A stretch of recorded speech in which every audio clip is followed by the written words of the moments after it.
दोस्तों स्वागत है आप सभी का आपके अपने YouTube चैनल बीए सेंटर में। हिंदी मेजर का एक मोस्ट इंपॉर्टेंट क्वेश्चन है कि सिद्ध साहित्य, नाथ साहित्य और जैन साहित्य का तुलनात्मक अध्ययन कीजिए। पिछला जो हमारा क्वेश्चन था आदिकालीन साहित्य की प्रमुख प्रवृत्तियों का वर्णन करें, उसमें आपको सिद्ध साहित्य का जिक्र किए थे, नाथ साहित्य का जिक्र किए थे और जैन साहित्य के बारे में आपको बताए थे। आज हम लोग इसको डिटेल में समझेंगे, एक एक करके तीनों को समझेंगे और उसके बाद तीनों का तुलना भी करेंगे। ठीक है, तीनों का तुलनात्मक अध्ययन भी करेंगे। तो आप लोग क्या करेंगे, वीडियो को आप लोग अंत तक देखिए। चैनल पर नहीं तो आप लोग चैनल को सब्सक्राइब कर लीजिए, अभी के अभी आप लोग चैनल को सब्सक्राइब कीजिए, वीडियो को लाइक कीजिए, अपने दोस्तों में इसको शेयर कर दीजिएगा। जब इस वीडियो को आपको देखना कंप्लीट हो जाएगा उसके बाद इस वीडियो को आप लोग शेयर कर दीजिएगा अपने दोस्तों में। ठीक है, आप लोग के लिए एक इंपॉर्टेंट बात है कि प्लेलिस्ट हम बना दिए, जो आपका हिंदी मेजर 1 है उसके लिए हम प्लेलिस्ट बना दिए, इसका लिंक आपको डिस्क्रिप्शन में मिल जाएगा, तो एक बार जाके चेक कर लीजिएगा। 100% जितना भी क्वेश्चन वहाँ पर डाला गया है वही क्वेश्चन आपके एग्जाम में मैच करेगा। तो 100% गारंटी के साथ सारा क्वेश्चन बनाया गया है और जितना भी क्वेश्चन हम करवाए हैं सारा रिपीटेड क्वेश्चन है। तो एक बार देख के जाइएगा, अपने दोस्तों में उसको शेयर भी कर दीजिएगा। समझते हैं, एक छोटा सा यहाँ पर परिचय लिखा है उसको देख लेते हैं। कहा जा रहा है कि हिंदी साहित्य के आदिकाल में अनेक धार्मिक आध्यात्मिक धाराएं विकसित हुई। ये जो हिंदी साहित्य उसके आदिकाल में, आदिकाल हमको पहले बताया कि जो रामचंद्र शुक्ल उनके द्वारा हिंदी साहित्य को 4 भागों में बांटा गया। एक तो आपका आदिकाल हो गया, दूसरा हो गया आपका भक्ति काल, तीसरा हो गया रीतिकाल और चौथा आज जो हम लोग जी रहे हैं उसको बोलते हैं आधुनिक काल। तो 4 भागों में बांटा गया। तो सबसे पुराना जो था वो था आदिकाल। तो इस टाइम में अनेक धार्मिक आध्यात्मिक धाराएं विकसित हुई, जिनमें सिद्ध, नाथ और जैन साहित्य विशेष रूप से महत्वपूर्ण है। और इनमें से जो 3 सिद्ध साहित्य है, नाथ साहित्य और जैन साहित्य, ये विशेष रूप से बहुत ज्यादा महत्वपूर्ण है। ये तीनों परंपराएं केवल साहित्यिक अभिव्यक्ति नहीं बल्कि जीवन दर्शन, साधना पद्धति और समाज सुधार से भी गहराई से जुड़ी हुई। कहा जा रहा है कि ये जो तीनों परंपराएं सिद्ध साहित्य हो, नाथ साहित्य हो या फिर जैन साहित्य, ये तीनों साहित्य अभिव्यक्ति नहीं है। ये तीनों सिर्फ साहित्य अभिव्यक्ति नहीं है बल्कि जीवन दर्शन, मतलब जीवन को किस तरह से जीना चाहिए, जीवन का दर्शन भी कराते हैं। साधना पद्धति की हम लोग पूजा पाठ कैसे करते हैं इसके बारे में, और समाज को सुधार कैसे किया जाता है, इन सब चीजों से गहराई से ये जुड़ा हुआ है। आगे इसमें कहा जा रहा है कि यद्यपि इनका अंतिम लक्ष्य आत्मोद्धार और मोक्ष की प्राप्ति, ये तीनों का अंतिम जो लक्ष्य है, जो अंतिम लक्ष्य वो क्या है, आत्मोद्धार, मतलब आत्मा का उद्धार करना और मोक्ष की प्राप्ति करना, फिर भी इनके विचार, साधना के तरीके, भाषा और समाज के प्रति दृष्टिकोण में स्पष्ट अंतर दिखाई देता है। चाहे वो सिद्ध साहित्य हो, चाहे वो नाथ साहित्य हो, चाहे वो जैन साहित्य हो। ठीक है, तीनों का अंतिम जो लक्ष्य वो क्या है, आत्मा उद्धार, मतलब आत्मा का उद्धार, मतलब मोक्ष की प्राप्ति। लेकिन तीनों का तरीका अलग अलग है, तीनों का सोच जो तीनों का जो विचार है साहित्यों का वो अलग अलग है। और उसी चीज को यहाँ पर हम लोग डिटेल में समझेंगे। आपको करना क्या है, तो वीडियो को अंत तक देखिएगा। जब तक आप लोग वीडियो को नहीं देखेंगे तब तक आपको समझ में नहीं आएगा। तो वीडियो को आप लोग अंत तक देखिए, नहीं समझ में आएगा तो आपको कमेंट करके बताइएगा कि नहीं समझ में आया, लेकिन आप लोग अंत तक देखिए तभी आपको समझ में आ पाएगा। आगे हम लोग देखते हैं कि सिद्ध, नाथ और जैन साहित्य का विस्तृत तुलनात्मक अध्ययन। तीनों जो साहित्य हैं, सिद्ध साहित्य, नाथ साहित्य, जैन साहित्य, तीनों का हम लोग विस्तृत तुलनात्मक अध्ययन देखेंगे। हम आपको साथ साथ यही बताते चलेंगे कि जो सिद्ध साहित्य है उसका विकास किसके द्वारा किया गया, मतलब उसका रचना किसके द्वारा किया गया। जो आपका नाथ साहित्य है उसका रचना किसके द्वारा किया गया है। जो आपका जैन साहित्य इसका रचना किसके द्वारा किया, आपको पता है, महावीर स्वामी के द्वारा। तो ये तो आपको पता है, नाथ साहित्य गोरखनाथ के द्वारा किया गया है। और जो सिद्ध साहित्य है, ये जो सिद्ध साहित्य, इसको भी हम आपको बताते हैं। पहले हम लोग समझते हैं कि पहला पॉइंट क्या है, उत्पत्ति एवं ऐतिहासिक पृष्ठभूमि। उत्पत्ति एवं ऐतिहासिक पृष्ठभूमि, तीनों का उत्पत्ति कैसे हुआ और ऐतिहासिक पृष्ठभूमि क्या रहा, मतलब ऐतिहासिक बैकग्राउंड क्या रहा तीनों का, उस चीज को आप लोग समझिए। उत्पत्ति एवं ऐतिहासिक पृष्ठभूमि, ठीक है। सिद्ध साहित्य का विकास बौद्ध धर्म की वज्रयान शाखा से हुआ। जो बौद्ध धर्म का वज्रयान शाखा है उससे सिद्ध साहित्य का विकास हुआ है। ठीक है, शुरुआत हुआ है, जो तांत्रिक साधना और रहस्यवाद पर आधारित थी। कहा जा रहा है कि जो तांत्रिक साधना और रहस्यवाद पर आधारित थी, इसमें साधकों ने बाहरी धार्मिक बंधनों को तोड़कर आंतरिक अनुभव को महत्व दिया। जो इसके साधक थे इसमें क्या किया, तो बाहरी धर्म जो धार्मिक बंधन थे, मतलब भगवान को मानना, मूर्ति का पूजा करना, इन सब चीजों को तोड़ करके आंतरिक अनुभव को महत्व दिया। ठीक है, सरहपा, यही है सरहपा जो सिद्ध साहित्य के जनक हैं, सिद्ध साहित्य के रचनाकार हैं। कहा जा रहा है कि सरहपा जैसे सिद्ध कवियों ने इस परंपरा को आगे बढ़ाया। और जो सरहपा है, इस तरह के जो सिद्ध कवि है, इन्होंने इस परंपरा को आगे बढ़ाया, मतलब अपने अंदर देखने का जो परंपरा है उसको आगे बढ़ाया धार्मिक बंधनों को तोड़ करके। आगे हम देखते हैं नाथ साहित्य का उदय। नाथ साहित्य का उदय सिद्ध परंपरा के प्रभाव से हुआ। ये जो सिद्ध परंपरा था इसी के प्रभाव से नाथ साहित्य का उदय हुआ है। लेकिन यह अधिक व्यवस्थित और अनुशासित रूप से सामने आया। लेकिन क्योंकि यहाँ पर सिर्फ अपने अंदर झांकने के बारे में कहा जा रहा है कि अपने अंदर जो ज्ञान उसको समझिए और उसके बाद मोक्ष की प्राप्ति करिए, कौन कह रहा है? तो सिद्ध साहित्य कह रहा है। लेकिन इसी का विकसित रूप कौन था? नाथ साहित्य था। कहा जा रहा है कि नाथ साहित्य का उदय सिद्ध परंपरा का प्रभाव से हुआ, लेकिन यह अधिक व्यवस्थित और अनुशासित रूप से सामने आया। गोरखनाथ ने इसे संगठित किया और हठ योग को प्रमुख साधना के रूप में स्थापित किया। यहाँ पर हम लोग योग के बारे में पढ़ेंगे। ये जो आपका नाथ साहित्य है, यहाँ पर योग के बारे में हम लोग पढ़ेंगे, ठीक है। और इसका जो रचनाकार है सात साहित्य का, वो कौन है? गोरखनाथ। यहाँ पर आप नाम देख सकते हैं, गोरखनाथ, ठीक है। तीसरा हम लोग देख लेते हैं जैन साहित्य का। जैन साहित्य का विकास जैन धर्म की प्राचीन परंपरा से हुआ। आपको पता है कि जैन धर्म का शुरुआत कैसे हुआ है? जो महावीर स्वामी की शिक्षाओं पर आधारित है, जो महावीर स्वामी की शिक्षाओं पर आधारित है, और इनके रचनाकार भी महावीर स्वामी हैं। इसमें अहिंसा, सत्य और तपस्या के सिद्धांतों को साहित्य के माध्यम से प्रस्तुत किया गया है। इसमें क्या किया गया? तो इसमें अहिंसा, सत्य और तपस्या के सिद्धांतों को साहित्य के माध्यम से प्रस्तुत किया गया, मतलब साहित्य में लिख करके इन सब चीजों के बारे में बताया गया है। तो हमने यहाँ पर उत्पत्ति और जो भी इसका ऐतिहासिक पृष्ठभूमि है उसको हमने समझ लिया तीनों का, चाहे वो जैन साहित्य हो, चाहे वो नाथ साहित्य हो, या फिर सिद्ध साहित्य हो। आगे दोस्तों हम लोग देखेंगे जीवन दर्शन और उद्देश्य, तीनों का जीवन दर्शन और उद्देश्य। सिद्ध साहित्य का मूल उद्देश्य बंधन मुक्ति और आत्मानुभूति है। कहा जा रहा है कि जो सिद्ध साहित्य है उसका मूल उद्देश्य क्या है? तो बंधन मुक्ति। मतलब हम लोग बहुत सारे बंधनों से बंधे हुए हैं, रिश्ते से बंधे हुए हैं, भक्ति से बंधे हुए हैं, ठीक है। तो बहुत सारे बंधन से हम लोग बंधे हुए, तो बंधन मुक्त और आत्मानुभूति है, ठीक है। सिद्ध कवि यह मानते हैं कि सच्चा ज्ञान भीतर से प्राप्त होता है। जो सच्चा ज्ञान है वो भीतर से प्राप्त होता है, इसलिए वे बाहरी आडंबरों और कर्म कांडों का विरोध करते हैं। मतलब मूर्ति पूजा या फिर जो लीलाएं हैं उन पर ये विश्वास नहीं करता, बल्कि हमारे अंदर जो ज्ञान है उसको बाहर निकाल कर ये काम करता है, और ज्ञान के माध्यम से मोक्ष की प्राप्ति का ये बात करता है। जो सिद्ध साहित्य है, जो सिद्ध साहित्य वो ज्ञान के माध्यम से क्या कहता है? तो आप अगर आपके अंदर ज्ञान है, आत्मज्ञान है, आप चीजों को जानते हैं, अपने अंदर की चीजों को आप जानते हैं, तो आप मोक्ष की प्राप्ति कर सकते हैं। कोई कर्मकांड का जरूरत नहीं है, कोई भी बाहरी आडंबर का जरूरत नहीं है। ये कौन कहता है? ये सिद्ध साहित्य कहता है। दूसरा है नाथ साहित्य। नाथ साहित्य का उद्देश्य शरीर और मन पर नियंत्रण स्थापित कर योग के माध्यम से आत्मज्ञान प्राप्त करना है। जो नाथ साहित्य ये कहता है कि आप शरीर और मन पर नियंत्रण स्थापित करिए, चाहे वो योग के माध्यम से हो या फिर किसी भी माध्यम से। तो आत्मज्ञान प्राप्त करना, योग के माध्यम से आत्मज्ञान को प्राप्त करना, ये नाथ साहित्य कहता है। इसमें साधना अधिक अनुशासित और नियंत्रित होती है।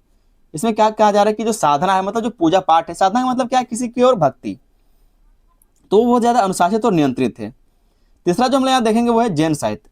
जैन साहित्य का उद्देश्य नैतिक जीवन और आत्मशुद्धि के माध्यम से मोक्ष प्राप्त करना है। जो जैन साहित्य है उसका किस तरह से कहा जा रहा है? उसका जो उद्देश्य वो नैतिक जीवन और आत्मशुद्धि के माध्यम से मोक्ष प्राप्त करना है। इसमें आचरण, संयम और धर्म पालन को सर्वोपरि माना गया है। आप यहाँ पर जो जैन साहित्य वो कहता है कि आप मोक्ष कैसे प्राप्त कर सकते हैं? तो आचरण को सही करके, संयम रख करके और धर्म पालन करके, ठीक है, खुद को बेहतर करके। ये कौन कहता है? जैन साहित्य कहता है। तीसरा जो हम लोग पॉइंट देखेंगे वो है साधना पद्धति। तीनों का जो साधना का पद्धति, मेथड ऑफ प्रैक्टिस, तो तीनों का अलग अलग तरीका है। जो आपका सिद्ध साहित्य है उसका अलग तरीका है, जो नाथ साहित्य उसका तरीका अलग है, और जो जैन साहित्य उसका तरीका अलग है। हालांकि लक्ष्य तीनों का एक है, मोक्ष प्राप्ति, लेकिन तरीका सबका अलग अलग है। तो उसको देखते हैं। कहा जा रहा है कि सिद्ध साहित्य में साधना रहस्यमय और तांत्रिक होती है। जो सिद्ध साहित्य है इसमें साधना कैसी होती है? तो रहस्यमय होती है और तांत्रिक होता है। इसमें ध्यान, योग और आंतरिक अनुभव के माध्यम से सत्य की खोज की जाती है।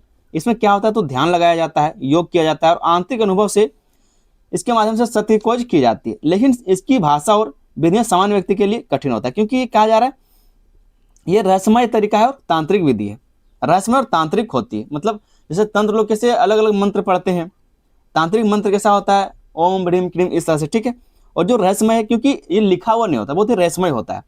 तो इस तरीके से कहा जा रहा है कि ध्यान करके, योग करके और आंतरिक अनुभव से माध्यम से सत्य की खोज की जाती है। लेकिन इसके भाषा और विधि जो है बहुत ही अलग है, जिसके कारण जो सामान्य व्यक्ति वो उसको नहीं समझ पाता है। आगे हम लोग देखते हैं नाथ साहित्य को। नाथ साहित्य में हठ योग, प्राणायाम और ध्यान और गुरु शिष्य परंपरा के माध्यम से साधना की जाती है। ये जो नाथ साहित्य इसमें हठ योग किया जाता है, प्राणायाम किया जाता है, ध्यान और गुरु शिष्य परंपरा के माध्यम से साधना किया जाता है। यह अपेक्षाकृत अधिक व्यवस्थित और अनुशासित है। और ये जो आपका सिद्ध साहित्य है इसके अपेक्षाकृत जो नाथ साहित्य वो आसान है, व्यवस्थित और अनुशासित है। तीसरा हम लोग देखते हैं जैन साहित्य को।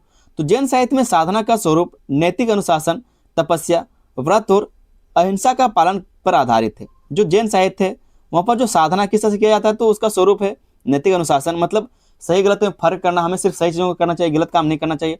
तपस्या करना, व्रत करना और अहिंसा का पालन करना, इस पर आधारित है। इसमें आत्मसंयम और त्याग को विशेष महत्व दिया गया। और ये जो आपका जैन साहित्य है इसमें आपको आत्मसंयम और त्याग पर ज़्यादा महत्व दिया गया है। दोस्तों आपको फिर से एक बार बता दें कि ये जो आपका क्वेश्चन है कि सिद्ध साहित्य, नाथ साहित्य और जैन साहित्य का तुलनात्मक अध्ययन कीजिए। जरूरी नहीं कि तीनों मिला करके देगा, आपको पूछा जा सकता है कि सिद्ध साहित्य का अध्ययन करिए या फिर सिद्ध साहित्य के बारे में बताइए, तो तब भी आप आंसर यही लिखेंगे जो आपको बता रहे हैं। अगर आपको सिर्फ सिद्ध साहित्य के बारे में आता है 5 नंबर के लिए, तो जो आप यहाँ पर पॉइंट देख पा रहे हैं सिद्ध साहित्य का कि किस तरह से हम यहाँ पर लिखें, सिर्फ इसी को आप लिख दीजिएगा, ठीक है। जितना है सिर्फ इसी को लिख दीजिएगा, काफी है आपको, ये आपका काफी है। आगे हम देख लेते हैं भाषा और अभिव्यक्ति शैली। भाषा कैसी है तीनों में, और अभिव्यक्ति की शैली कैसी, मतलब बातचीत करने का तरीका कैसा है। सिद्ध साहित्य की भाषा संध्या भाषा कहलाती है। जो सिद्ध साहित्य का भाषा है वो संध्या भाषा कहलाता है। ये भी आपका 1 नंबर पूछा जा सकता है। जो प्रतीकों और संकेतों से भरी होती है, यह रहस्यमयी होती है और साधारण पाठक के लिए कठिन होता है। क्योंकि जो सिद्ध साहित्य है उसमें जो भाषा का प्रयोग किया जाता है, जो अक्षर का प्रयोग किया जाता है, वो छपा हुआ रहता है, ठीक है, मतलब प्रतीक के रूप में रहता है, चिन्हों के रूप में रहता है, जिसके कारण क्या है, तो ये बहुत ही रहस्यमयी होता है और साधारण पाठक के रूप में साधारण पाठक को ये समझ में नहीं आता। लेकिन जो नाथ साहित्य है इसकी भाषा अपेक्षाकृत सरल और लोक भाषा के निकट होती है, जिससे आम जनता तक संदेश पहुंच सके। जो नाथ साहित्य होता है इसमें क्या है, अपभ्रंश भाषा फिर ब्रज भाषा का उपयोग किया जाता है, ठीक है। जो प्राकृत भाषा है, जो अपभ्रंश भाषा है, जो ब्रज भाषा है, उसका प्रयोग किया जाता है, इसलिए जो अपेक्षाकृत इसको बहुत ही सरल और लोक भाषा के निकट माना जाता है और अच्छे से ये समझ में आ जाता है। वहीं पर जो जैन भाषा है, जो जैन साहित्य, इसकी भाषा प्राकृत है, अपभ्रंश और सरल हिंदी में होती है। इसकी भाषा कैसे, तो प्राकृत है, अपभ्रंश और सरल हिंदी में होती है। इसकी शैली स्पष्ट, व्यवस्थित और शिक्षाप्रद होती है, जिससे नैतिक शिक्षा आसानी से समझ में आती है। जिससे जो नैतिक शिक्षा वो आसानी से समझ में आती है।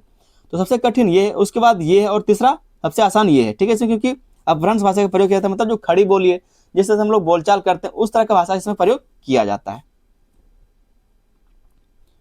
अगला जो तीनों में तुलना है वो है धार्मिक दृष्टिकोण और ईश्वर संबंधी विचार। धार्मिक दृष्टिकोण, धर्म का दृष्टिकोण तीनों में कैसा है, और ईश्वर का जो संबंध है, ईश्वर से संबंध किस तरह से उस तीनों में विचार है। मतलब जो साहित्य है, सिद्ध साहित्य वो ईश्वर को मानता है या फिर नहीं मानता, जो नाथ साहित्य वो ईश्वर को मानता है कि नहीं मानता, और जो जैन साहित्य वो ईश्वर को मानता है या फिर नहीं मानता, इस चीज को यहाँ पर हम लोग देखेंगे। तो धार्मिक दृष्टिकोण और ईश्वर संबंधी विचार क्या है तीनों के, इसको थोड़ा सा समझते हैं। कहा जा रहा है कि सिद्ध साहित्य में पारंपरिक धार्मिक मान्यताओं और कर्म कांडों का विरोध किया गया है। जो सिद्ध साहित्य है ये जो पारंपरिक धार्मिक मान्यताएं, इसको नहीं मानता कि भगवान है नहीं, ऐसे कोई फर्क नहीं पड़ता। कर्मकांड जो लीलाएं हैं, जो काम है, जो यज्ञ है, जो पूजा वगैरह, इनको नहीं मानता, इसका विरोध करता है। इसमें ईश्वर की अपेक्षा अनुभव और साधना को महत्व दिया गया है। ये जो सिद्ध साहित्य इसमें कहा जा रहा है कि ईश्वर की अपेक्षा, मतलब ईश्वर की जगह पर अनुभव को, कि आप कितना ज्ञान अर्जित करते हैं, ज्ञान के आधार पर साधना को महत्व दिया गया है, ठीक है। जो दूसरा नाथ साहित्य है इसमें ईश्वर की अपेक्षा योग और गुरु की महत्ता अधिक है। इसमें ईश्वर को कम वैल्यू दिया गया, बल्कि जो योग है, मतलब ध्यान जो है उसको, और जो हमारा गुरु है उसकी महत्ता अधिक दी गई है। गुरु को ज्ञान का स्रोत माना जाता है। नाथ साहित्य में भगवान की जगह पर गुरु को माना जाता है। और तीसरा जो है हमारा जैन साहित्य, इसमें ईश्वर की अवधारणा पारंपरिक रूप से अलग है। इसमें आत्मा की शुद्धि और कर्मों के प्रभाव पर अधिक जोर दिया जाता है। यहाँ ईश्वर की पूजा से अधिक आत्म अनुशासन को महत्व दिया जाता है। यहाँ पर मतलब ईश्वर को मानने से ज्यादा क्या कहा जाता है, तो आप लोग अपने अनुशासन पर ध्यान दीजिए, अपने अंदर के ज्ञान पर, आत्मज्ञान पर ध्यान दीजिए, जो अहिंसा है उस पर ध्यान दीजिए, तब जाकर आप मोक्ष प्राप्त कर सकते हो। तो तीनों का जो ईश्वर संबंधी विचार है वो अलग अलग है, जो धार्मिक दृष्टिकोण है वो अलग अलग है, ठीक है। तो आपने इस चीज को समझ लिया होगा। आगे हम देखते हैं समाज के प्रति दृष्टिकोण। तीनों का समाज के प्रति क्या दृष्टिकोण है उसको समझिए। सिद्ध साहित्य समाज की कुरीतियों, पाखंडों और बाह्य आडंबरों को तीव्र विरोध करता है। ये कुरीतियों को नहीं मानता, ये पाखंडों को नहीं मानता, जो बाह्य आडंबर है, पूजा पाठ वगैरह, इसको नहीं मानता, इसका विरोध करता है। कौन? सिद्ध साहित्य। यह स्वतंत्र सोच और समानता का समर्थन करता है। क्या करता है? स्वतंत्र सोच और समानता का समर्थन करता है। नाथ साहित्य भी सामाजिक बंधनों से मुक्ति की बात करता है, लेकिन इसका मुख्य ध्यान व्यक्तिगत साधना और योग पर केंद्रित रहता है। ये जो नाथ साहित्य ये भी कहता है कि भगवान ऐसा कोई चीज नहीं होता, सामाजिक बंधनों से मुक्ति का बात करता है कि आप सामाजिक बंधन में ना रहें, भगवान हो, फैमिली हो, परिवार हो, ठीक है, रिश्ते हो, इन सब बंधनों में ना रहें, मोह माया से दूर रहो, मुख्य ध्यान कहाँ पर होता है? व्यक्तिगत साधना, मतलब अपने से साधना करें, अपने आत्मज्ञान पर ध्यान दें, योग करें, ठीक है, इसके ऊपर पर केंद्रित ये होता है। तीसरा हम देखते हैं समाज के प्रति जो आपका जैन साहित्य, इसका क्या दृष्टिकोण रहता है। जैन साहित्य समाज में नैतिकता, शांति और अहिंसा को स्थापित करने का प्रयास करता है। जो जैन साहित्य को क्या करता है? समाज में नैतिकता स्थापित करता है, शांति स्थापित करता है और अहिंसा को स्थापित करने का प्रयास करता है। यह सामाजिक सुधार को नैतिक अनुशासन के माध्यम से देखता है। क्या कहा जा रहा है कि ये जो है वो सामाजिक सुधार को नैतिक अनुशासन के माध्यम से देखता है। तो तीनों में आपको ये चीज समझ में, समाज दृष्टिकोण को आपको समझ में आया होगा। अगला पॉइंट है काव्य विषय और साहित्यिक स्वरूप। काव्य विषय और साहित्यिक स्वरूप, काव्य का मतलब होता है कविता, तो कविता विषय और साहित्यिक स्वरूप कैसा तीनों का, उसको आप लोग समझिए। सिद्ध साहित्य में योग, तंत्र, रहस्यवाद और आंतरिक अनुभवों का वर्णन प्रमुख होता है। इसमें प्रतीकात्मक और गुण भाषा का प्रयोग किया जाता है। गुण भाषा का मतलब सेकेंडरी भाषा, ठीक है, जो सेकेंडरी भाषा उसका प्रयोग किया जाता है। नाथ साहित्य में योग साधना, गुरु शिष्य संबंध और आत्मानुभूति से संबंधित विषयों का वर्णन मिलता है। जो सिद्ध साहित्य है इसमें तंत्र, रहस्यवाद और आंतरिक अनुभवों का वर्णन प्रमुख रूप से देखा जाता है। जो नाथ साहित्य है उसमें योग साधना देखा जाता है, गुरु शिष्य का संबंध और आत्मानुभूति से संबंधित विषयों का वर्णन मिलता है। वहीं पर जो जैन साहित्य है उसमें धार्मिक कथाएं, नैतिक उपदेश, नीति और आदर्श जीवन के उदाहरण मिलते हैं जो समाज को शिक्षित करने के उद्देश्य से लिखे गए। तो काव्य विषय आप लोग देख सकते हैं कि कविता किस तरह से लिखे जाते हैं, कविता का विषय कैसा होता है, इन सब चीजों के बारे में, और साहित्य का स्वरूप कैसा होता है, जो साहित्य लिखा जाता है उसका स्वरूप कैसा होता है।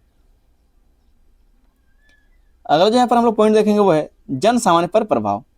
और तीनों ग्रंथों का, तीनों साहित्यों का जन सामान्य पर क्या प्रभाव देखने को मिलता है। सिद्ध साहित्य का प्रभाव सीमित वर्ग तक रहा क्योंकि इसकी भाषा और शैली जटिल थी। लोग इसकी भाषा को समझ नहीं पाते थे, इसकी जो भाषा है बहुत ही जटिल था। लेकिन इसने धार्मिक पाखंड के विरोध में महत्वपूर्ण भूमिका निभाई। इसने क्या कहते, जो धार्मिक पाखंड है उसके विरोध में महत्वपूर्ण भूमिका निभाई। ये पाखंडों को नहीं मानता, आडंबरों को नहीं मानता, ठीक है, पूजा पाठ वगैरह को ये नहीं मानता। नाथ साहित्य का प्रभाव अधिक व्यापक था क्योंकि इसकी भाषा सरल थी और योग साधना का जन सामान्य तक पहुंची। कहा जा रहा है कि जो नाथ साहित्य था उसका प्रभाव अधिक व्यापक था क्योंकि जो इसकी भाषा थी वो बहुत ही सरल थी, योग साधना जन सामान्य तक पहुंचा। जैन साहित्य का प्रभाव समाज में नैतिकता और अहिंसा के प्रसार के रूप में व्यापक रूप से देखा गया। तो तीनों का आपने जन सामान्य पर क्या प्रभाव पड़ा उस चीज को समझ लिया। आगे हम देखते हैं तीनों का समेकित रूप, तीनों का समेकित तुलना। सिद्ध साहित्य रहस्यवादी है, तांत्रिक है, आंतरिक अनुभव है और पाखंड विरोध करता है। अगर आप इतना चीज को समझने के बाद कंफ्यूज हो चुके हैं तो यहाँ पर इस तीनों पॉइंट को समझ लीजिएगा ताकि खुद से भी आप पॉइंट बनाकर लिख सके।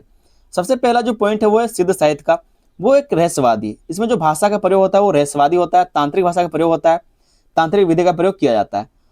ये आंतरिक अनुभव पर ध्यान देता है, मतलब अपने अंदर के ज्ञान को बढ़ाने का ये बात करता है। ये पाखंडों का विरोध करता है, आडंबरों का विरोध करता है। कौन?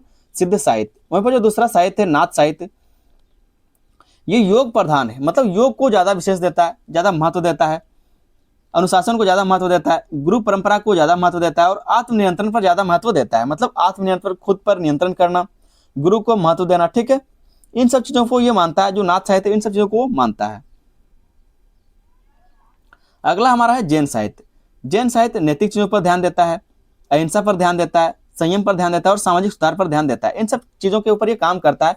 ये सब क्या है तो इसकी विशेषता है। तो इस चीज को आप लोग समझ कर खुद से भी लिख सकते हैं। एक छोटा सा यहाँ पर निष्कर्ष आप लोग जरूर लिख लीजिएगा। निष्कर्ष को हम लोग इस तरह से लिख सकते हैं कि सिद्ध, नाथ और जैन साहित्य तीनों ही आदिकालीन हिंदी साहित्य की महत्वपूर्ण धाराएं हैं जो अलग अलग मार्गों से मनुष्य को आत्मोद्धार और मोक्ष की ओर ले जाती है।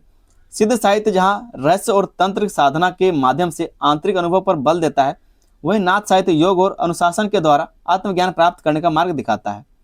इसके विपरीत जैन साहित्य नैतिकता, अहिंसा और संयम के माध्यम से जीवन को शुद्ध और आदर्श बनाने का संदेश देता है। तो तीनों का जो लक्ष्य वो क्या है? मोक्ष की प्राप्ति। लेकिन तरीका क्या है? तीनों का अलग अलग है।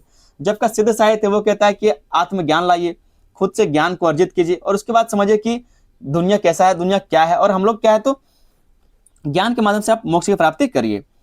जो आपका नाथ साहित्य है वो कहता है योग करिए, ध्यान करिए, ठीक है, दूसरे चीजों में मत फंसिए, ये कहता है नाथ साहित्य। लेकिन जो जैन साहित्य ये कहता है कि नैतिकता पर ध्यान दीजिए, अहिंसा पर ध्यान दीजिए, ठीक है, साधना पर ध्यान दीजिए, ये होता है मोक्ष प्राप्ति का रास्ता। तीनों का जो लक्ष्य है वो मोक्ष प्राप्ति है, लेकिन तरीका तीनों का अलग अलग है।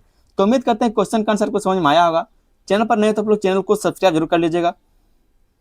वीडियो पसंद है तो वीडियो पर लाइक कर दे, अपने दोस्तों में इसको शेयर भी कर देना। एक छोटा सा काम आपको करना है, तो वीडियो को शेयर कर देना है। आप लोग के लिए हम प्लेलिस्ट बना दें, इसका लिंक आपको डिस्क्रिप्शन में मिल जाएगा, तो एक बार जाके चेक कर लीजिएगा।